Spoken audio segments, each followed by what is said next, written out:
Una filosofía de la humanidad se distingue de una filosofía del hombre por su insistencia en el hecho de que no es un hombre hablándose a sí mismo en diálogo solitario, sino los hombres hablándose y comunicándose entre sí, los que habitan la tierra. Hannah Arendt. La filosofía es un tema que se menciona poco en la actualidad, puesto que es complicada hasta cierta medida, debido a su larga extensión y sus infinitos escritores. Se ha considerado una disciplina exhaustiva e innecesaria. Es por ello que, con la intención de alimentar la curiosidad del público general hacia la filosofía, he planeado utilizar un tema llamativo e interesante, como lo es la rivalidad de Diógenes contra el mundo antiguo y los socráticos de época, puesto que la misma se rescata de entre muchos otros diálogos debido a la personalidad y caracterización tan innovadora y realista que aportaba Diógenes a un mundo tan estético y justo como lo era la antigua Grecia, volviéndolo una herramienta de transmisión para las nuevas generaciones. Trataré temas como lo es la filosofía, sus principios, su historia y su contexto histórico para su implementación en la temática principal. Asimismo, abordaré las reglas y leyes por las cuales se regía cada pensador de la época, como lo fueron las opiniones respecto a la metafísica, el cinismo, la epistemología, entre otros. Agregado a ello, se visitarán los momentos en los cuales ambas ideologías colisionaron, unas con otras, dando a pie diálogos y razonamientos provocadores para la rama del estudio filosófico. Derivando del griego y el latín, acuñada por Pitágoras en la antigua Grecia, la filosofía se define como amor por la sabiduría o amigo de la sabiduría. Es un conjunto de razonamientos lógicos y metódicos que tratan de explicar cuestiones metafísicas de nuestra realidad, la realidad y experiencias como un conjunto absoluto mediante métodos de pensamiento, dudas y lógica. Su origen se pone tanto en Occidente como en Oriente, con la diferencia en sus métodos de pensamiento y percepción en el mundo, de la verdad y el ser humano como tal. En Occidente, se dice que la filosofía existe desde la antigüedad, periodo histórico en el que aparecieron las primeras civilizaciones con un método de escritura, incluyendo tanto la filosofía griega como la filosofía romana. En Grecia, la filosofía se remonta en el periodo presocrático, encabezado por Tales de Mileto en el siglo VI a.C., luego Sócrates, Platón y Aristóteles. Los griegos buscaban una manera de entender el mundo, lejos de la mitología y la religión, y más en contacto con el pensamiento racional. La filosofía romana surge, como es obvio, en la antigua Roma, en el siglo VII a.C. Como personajes importantes tenemos a Lucrecio, Marco Aurelio y Cicerón. A diferencia de los griegos, estos se enfocaban más a las situaciones sociales, como la política y la ética. Por otro lado, la filosofía oriental se desarrollaba principalmente en las culturas chinas e hindús, cuyos estudios y pensamientos se dirigen principalmente más a un ámbito espiritual, llegando a una liberación a través de la meditación, la sabiduría y la ética. Como ejemplo de esta filosofía no hay más clara presentación que el budismo. Pero en ambos siempre se prioriza el pensamiento crítico, la búsqueda de respuestas lógicas a problemáticas universales. Gracias a la filosofía se han originado innumerables conocimientos de carácter humanista y científicos, como lo es el estudio de la metafísica, epistemología y la lógica. La filosofía tiene muchos principios, las leyes por las cuales se guía, por las cuales guía a otros. Entre ellas se encuentra el pensamiento crítico. Las personas se deshacen de la ignorancia y se acercan al conocimiento, invita al ejercicio del pensamiento y al razonamiento para examinar el conocimiento que se posee y para cuestionar lo que carece de una base sólida de verdad. La filosofía es una doctrina en la que las ideas y verdades se organizan a partir de un patrón, principio o verdad, una sistematicidad que se presenta de manera coherente y unificada, una serie de ideas sobre un tema en particular. Incluido ello, también es importante mantener una orden de funcionalidad, una metodología, puesto que para realizar un razonamiento lógico, esta misma se preocupa por la naturaleza de la existencia, así como el método que se debe de aplicar para llegar a la verdad. La filosofía también se caracteriza por la transversalidad de la misma, siendo capaz de ramificarse en múltiples secciones que investigan partes del razonamiento tanto científico como humanista. Por ejemplo, la ética, cuyo principio se basa en el estudio del comportamiento humano y su percepción del bien y el mal, y analizar los preceptos de deber y virtud para buscar la libertad y la justicia. La moral, el conjunto de valores y creencias que sirven para modelos de conducta y valoración. Y la lógica, que se encarga del estudio de las normas del pensamiento para establecer leyes y principios para obtener la verdad. Sócrates fue un filósofo griego antiguo, una de las tres figuras más importantes del periodo antiguo de la filosofía occidental. Vivió en Atenas en el siglo V a.C., una figura legendaria incluso en su época, admirada por sus seguidores por su integridad su dominio de sí mismo, su profunda intuición filosófica y su gran habilidad argumentativa. Fue el primer filósofo griego en explorar seriamente cuestiones de ética. Su influencia en el subsecuente curso de la filosofía antigua fue tan grandioso que los filósofos que le precedieron se denominaron presocráticos, mientras que aquellos que fueron estudiantes de él o siguieron su estudio fueron conocidos como socráticos. Debido a su personalidad, que de acuerdo a sus estudiantes era directamente una representación clara de la filosofía, puesto que representaba un apego innato hacia el cuestionamiento, la razón y un dominio absoluto de sus emociones, y la indiferente ante las adversidades físicas, Sócrates decía no profesar ni estudiar nada, por lo que realmente nunca escribió ningún libro, texto o respuesta. Pero de lo que sí gustaba era de buscar respuestas hacia los cuestionamientos que se realizaban los humanos e incentivar a otros a hacer lo mismo. Su forma de filosofar o transmitir su conocimiento constaba de entablar conversaciones públicas y mediante interrogatorios perfectamente estructurados, comprobar la ignorancia de sus interlocutores y forzarlos a buscar más allá. Sócrates fue repudiado en Atenas, puesto que su algarabía generaba cuestionamientos fuertes en contra del gobierno, sus gobernantes y del público general, puesto que los consideraba ignorantes e idiotas por no comprender la virtud de la vida y las intenciones que realmente sostenía el ser humano más allá de su fachada social. Por ello fue sentenciado a muerte por la autoridad ateniense. Escogió la muerte antes de preferir escapar o ser exiliado, puesto que, según sus palabras, aferrado a sus ideales, dijo: una vida sin cuestionar no vale la pena vivirla. Si Sócrates no escribió nada, ¿cómo exactamente es que sabemos de su existencia? ¿Quién lo puso como el padre de la filosofía? Esta labor fue concebida por sus alumnos, quienes no eran más que escuchas realmente apasionados por lo que el hombre tenía que decir, y dedicaron su tiempo a traspasar sus ideas y pensamientos al papel. Agregado a ello, estos mismos estudiantes fueron empapados por el cuestionamiento filosófico que presentaba Sócrates, y empezaron a cuestionar sus propias preguntas, empezaron a desarrollar sus propias ideas, y con la ayuda de su maestro fueron creando uno de los modelos filosóficos occidentales más extensos e importantes de la historia.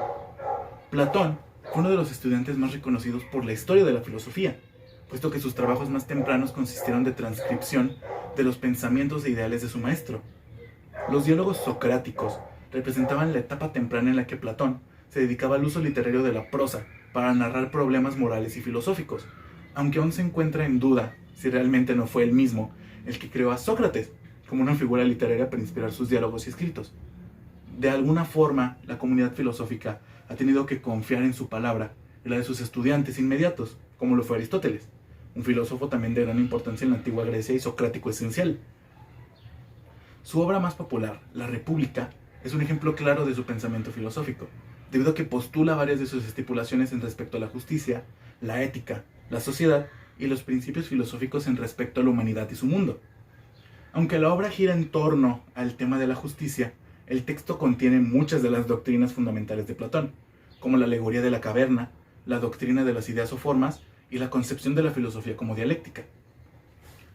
Hablemos ahora del otro lado de la filosofía griega, más allá de virtud y justicia, alejados de los estudios estructurados de Platón y su uso de prosa, los diálogos y la escritura tradicional. Hablemos ahora de la libertad del ser, el verdadero concepto de un hombre filosófico, y el rival más competente de Platón. Hablemos de Diógenes. Nacido originalmente en Sinope y posteriormente exiliado de la misma debido a supuestos conflictos gubernamentales, la narrativa de la existencia de Diógenes inicia desde su llegada a Atenas, hogar de la filosofía occidental. Según los textos de vidas de filósofos eminentes, se cuenta que Diógenes se había propuesto originalmente llegar a Atenas a conseguir una casa de campo, donde pasaría el resto de sus días. No es sino hasta que observa un ratón en las calles adentrándose en los edificios que, de acuerdo a él mismo, esto le demostró su primera lección sobre la adaptabilidad que debió obtener el hombre para vivir en el mundo natural, por lo que optó negar la estadía en la casa de campo y decidió vivir en una tina de madera que había encontrado en las calles. Se dice que su único estudiante habría sido un joven llamado Antístenes, quien fuese el único que logró molestarlo en su morada lo suficiente como para aceptarlo. Gracias a él es que conocemos varias etapas y pensamientos de su vida en las calles. Ciertos eruditos han entendido a Diógenes como una versión extrema de la sabiduría socrática, que ofrece un momento fascinante, aunque tosco, en la historia del pensamiento antiguo. Su modo de vida y de filosofía estaba directamente influenciado por la oposición a la norma general del gobierno y del pensamiento que se había contagiado por culpa de Sócrates y sus estudiantes. Para Diógenes, cada individuo debe dejar que la razón guíe su conducta, o como un animal deberá ser llevado por una correa. La razón nos guía lejos de los errores y hacia la mejor manera de vivir la vida. Como tal, él no odiaba el conocimiento, todo lo contrario, pero sí consideraba una pérdida de tiempo el conocimiento sin propósito. Diógenes es claramente contenciosa, pero con el aras de promover la razón y la virtud verdadera. Es de ahí que nace la escuela que describiría su modo de vida y sus enseñanzas compactas en un sistema de razón. El cinismo, o la escuela cínica, es fundado por Antístenes, basado en la denominación del griego kion o perro, para describir el comportamiento de su maestro bajo un razonamiento filosófico, y lo propone bajo las ideologías siguientes. Se reinterpreta la doctrina o enseñanzas socráticas, pues para esta escuela la civilización y la forma de vida tan estructurada que tenía estaba mal, puesto que ellos consideraban que la verdadera felicidad se conseguía de una vida simple y acorde a la naturaleza. El hombre por sí mismo representaba el verdadero bien, puesto que ya poseía todas las capacidades y elementos para ser feliz y autónomo. Despreciaban las riquezas y toda preocupación material, pues para ellos no representaban más que un limitante para ser más unido con el hombre mismo y su libertad. Un hombre con menos necesidades es más libre y más feliz. Asimismo también repudiaban las ciencias, las normas y las convenciones. Los pertenecientes a esta escuela aspiraban a asemejarse al concepto del perro, un ser libre, sencillo y despreocupado. Incluido ello, también optaban por adoptar la burla hacia lo incomprensible o lo rebuscado. Se mofaban de los cuestionamientos simplistas y humillaban a aquellos que los presentaban. Buscaban desordenar todo aquello que se había formado con la intención de revelar la naturaleza y el método de vida y observación óptimo para el ser humano. Cuando se le pregunta a Platón qué tipo de hombre es Diógenes, él lo define como un Sócrates enloquecido, puesto que su comportamiento, aunque errático, suponía venía desde una objetividad realista y con la intención de mejorar la vida del hombre. Platón siempre fue crítico del método de enseñanza de Diógenes, además de desdeñar todo lo que representaban sus ideales cínicos. En varias ocasiones fue que estos dos personajes tuvieron desafortunados encuentros, los cuales algunos definirían como los diálogos del hombre contra el filósofo. Aunque para la población de Atenas estos no eran más que infortunios en el camino del aprendizaje, clásico de la filosofía. En una de estas ocasiones, Diógenes se había encontrado a Platón mientras enjuagaba unas verduras para comer. En ello, este se acercó y le comentó: si hubieras aprendido a vivir entre hombres, Diógenes, a adular a Dionisio, no tendrías por qué estar lavando verduras. Dionisio era el dios griego del vino y el placer, el representante de la diversión y la convivencia entre los hombres. Para Platón, Diógenes no constaba como hombre y le adjudicaba una separación completa de todo lo que representaba su propia visión del mismo. Alguien que tendría que sufrir y trabajar para conseguir lo mínimo indispensable. A Diógenes este aforismo no le resultó correcto y replicó: y si tú lavaras lechugas, Platón, no tendrías razón alguna para adular a Dionisio, significando la dependencia de Platón hacia sus propias conceptualizaciones y a seres superiores. En otra ocasión, durante una de las varias pláticas que daba Platón a sus estudiantes, habría terminado de ejemplificar la relación entre los principios de mesidad y tazonés, con los objetos físicos de una mesa y un tazón. Para Diógenes, esta charla habría sido una más de las muchas que habría tenido que presenciar y cuyo significado a futuro no comprendía. Una ideología sin propósito, pues. Por lo que se mofaba diciendo: puedo ver claramente el tazón y la mesa, Platón, pero creo que, como todos, no he encontrado la mesidad y mucho menos la tazonés. A lo que Platón, enganchado a su conflicto con el perro, le replicó: me lo imagino, puesto que posees los instrumentos para ver el tazón y la mesa, los ojos, pero aquello con lo que se percibe la mesidad y la tazonés, la inteligencia, tú no la posees.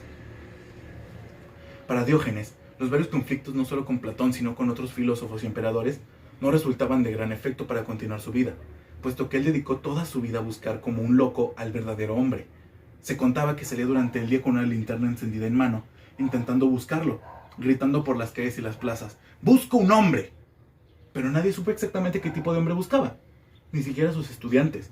Fue entonces que Platón, en sus propias formulaciones, se le ocurrió presentar su propia versión de lo que él consideraba un hombre. En la academia, lugar donde se suscitaban sus clases, Platón se levantó y afirmó: el hombre, el ser humano, es un animal bípedo y sin plumas. Y fue fuertemente elogiado. Para Diógenes esto fue una basofia, una burla al principio lógico no solo de la concepción espiritual del hombre, sino también de la forma física del mismo. Prontamente fue Diógenes a conseguir un gallo, tomarlo de las patas y desplumarlo hasta dejarlo desnudo. Una vez teniéndolo en sus manos, volvió hacia la academia y lo arrojó deliberadamente sobre los discípulos de Platón, enfrente del mismo, y declamó: un bípedo sin plumas. He aquí el hombre de Platón. Ante el asombro de los presentes y su obvio disgusto, Platón fue cuestionado fuertemente y se fue, obligado a cambiar no solo su concepción del hombre físico, sino también espiritual. Entonces, ¿Diógenes realmente ocasionó un cambio en la filosofía de Platón? ¿Le habría convertido en un cínico? No realmente, puesto que nunca fue su intención, pero algo sí que habría ocasionado estas represalias sobre los atenienses y filósofos. Los forzó a aprender del perro. Alguna vez Diógenes se encontró con Alejandro Magno, el gran rey, y postrándose frente suyo le preguntó: Diógenes, ¿por qué te llaman perro? Porque muevo el rabo ante los que me dan algo, ladro a los que no me dan y muerdo a los malvados. Pídeme lo que quieras, puesto que soy rey y te lo concederé. Quítate del medio, que el sol está fuera y tu presencia me separa de él. Ante esta respuesta, los guardias que acompañaban al rey le preguntaron si debían de matar al perro por faltarle el respeto a tan importante figura, a lo que el rey sabiamente respondió: no, de no haber sido yo, el rey Alejandro, hubiera querido ser Diógenes el perro. La presencia de Diógenes, aunque controversial en gran medida, sirve como un ejemplo perfecto para comprender el impacto de la verdad en las mentes más cerradas. Su existencia generó conflictos en la mente de cientos de filósofos desde la antigüedad hasta la modernidad. Pero esto no implicaba realmente que solo se quedaran como peleas o discursos al alba. Realmente, ¿qué aprendieron de Diógenes sobre el saber y sobre el disfrutar? Sobre el saber, hemos comprendido que la veracidad y la complejidad de la palabra no solo recaen en la construcción rebuscada de un sentido, sino en aquello que busca. Una idea sin un propósito no es una idea, es simplemente una vociferación hacia la nada. Asimismo, comprendemos los principios básicos de la filosofía occidental, alejados de sus principios teológicos y espirituales, y buscamos concentrarnos en aquello que es real y que puede ser descubierto por el hombre únicamente mediante su juicio con la naturaleza y uno mismo. No sabemos realmente qué es el hombre, pero sí conocemos que debe de ser alguien honesto, justo, y cuya virtud no sea amparada por la penuria de educar, sino el de buscar un significado. Y sobre disfrutar, que la vida sea con unos como ellos mismos con la vida, puesto que la verdadera satisfacción del hombre no recae sobre los bienes materiales o las relaciones que sostenga una vez terminada su viaje por el plano terrenal. Que el hombre aclame su vida y que la disfrute con los elementos que la componen y que les son justos y necesarios para existir. Que el hombre ame y sea amado por sus virtudes y su ser, y que su existencia esté ocupada por siempre, para que al final de nuestro viaje nos sintamos completos y hayamos alcanzado la felicidad, sea así como filósofos o como perros. Como hemos visitado, la filosofía forma una parte importante, no solo de la filosofía, no solo de la historia, sino también de cómo se percibe la naturaleza humana. A través de los conflictos de Diógenes, hemos aprendido sobre la dualidad de ideologías, aun a pesar de existir en una época del conocimiento y de la razón. Esto sirve como ejemplificación perfecta de la dualidad actual que presenta la sociedad moderna. Las diferencias que existen no solo en sistemas de pensamiento, sino también en la perspectiva de diferentes clases sociales, cómo forman una entidad absoluta que se riñe en constantes combates una con otra, por la mera satisfacción de obtener un componente esencial para su desarrollo, la comprensión. Es cierto que los métodos de los antiguos y sus metodologías difieren de la actualidad, debido al avance de nuestra capacidad social y moral. Mas, sin embargo, esto no impidió a varios otros estudiosos utilizar estas experiencias para basar sus propias reglas y regulaciones, para crear sus propias ramas de estudio, o para simplemente ayudar a otros a comprender el mundo desde un entendimiento metafísico de la razón. La naturaleza del hombre, como un ser pensante, resulta imposible de analizar desde un punto de vista específico, puesto que todos estos elementos generan millones de discrepancias en nuestro comportamiento. Somos seres erráticos, volátiles, así como somos lógicos y racionales. Es gracias a estos acontecimientos, a estos diálogos, a estas peleas, que podemos tener una vista más amplia de lo que realmente significa ser humano, incluso si esto significa tener que aprender a ser un perro. Si gustasen investigar más sobre este tipo de complicaciones, sobre todo desde el ámbito de cuestionamiento filosófico, la República de Platón contiene varios de los encuentros y diálogos que he comentado durante esta sesión, incluyendo su propia versión mucho más estilizada y correcta de su encuentro con Diógenes. Lamentablemente, Diógenes, como previamente mencionado, debido a su estilo de vida, nunca escribió nada en papel, por lo cual su filosofía solo es posible conocerla a través de los escritos de Aristóteles, Platón o sus mismos estudiantes. Mas, sin embargo, autores más contemporáneos se han dedicado a explicar sus ideales y sobre los principios de la escuela cínica, entre ellos, Crítica de la razón cínica, de Peter Slordig, y La traición de Diógenes, de Adrián Vaquero Gotor. Ambas obras son excelentes para la explicación de estas corrientes y una maravilla por sí mismas. Nuevamente, un agradecimiento debidamente a ustedes por permitirme presentarme frente a ustedes y porque me hayan escuchado. Espero que hayan aprendido algo de esto, de mí y de Diógenes, el perro.